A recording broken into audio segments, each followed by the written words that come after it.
Young rebel star Prabhas గత ఏడాది సలార్ సినిమాతో ప్రేక్షకుల ముందుకొచ్చిన విషయం తెలిసిందే. ఆ సినిమా భారీ బ్లాక్ బాస్టర్ విజయాన్ని సొంతం చేసుకుంది. ఇక ప్రభాస్ నుంచి కల్కి మరియు రాజాసాబ్ సినిమాలు రాబోతున్నాయి. ఇదే సమయంలో మరికొన్ని సినిమాల చర్చలు కూడా జరుగుతున్నాయనే విషయం తెలిసిందే. ప్రస్తుతం చేస్తున్న సినిమాలు కాకుండా సీతారామం దర్శకుడు హను రాఘవపుడి దర్శకత్వంలో ప్రభాస్ ఒక సినిమాను చేసేందుకు కమిట్ అయ్యాడు. ఇప్పటికే సినిమాకు సంబంధించిన స్క్రిప్ట్ వర్క్ ప్రారంభమయ్యింది.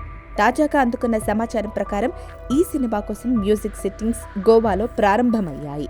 సంగీత దర్శకుడితో పాటు పలువురు ఈ సిట్టింగ్స్ కు హాజరవుతున్నారు. ప్రస్తుతం లండన్లో ఉన్న ప్రభాస్ వచ్చిన తర్వాత కల్కికి సంబంధించిన బ్యాలెన్స్ వర్క్ పూర్తి చేయబోతున్నాడు.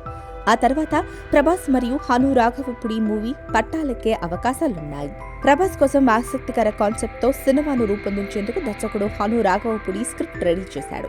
ప్రస్తుతం ప్రభాస్ కి ఉన్న ఇమేజ్ కు తగ్గట్టుగా భారీ పాన్ ఇండియా మూవీగా హను రాఘవపుడి ఈ సినిమాను ప్లాన్ చేస్తున్నట్లు సమాచారం.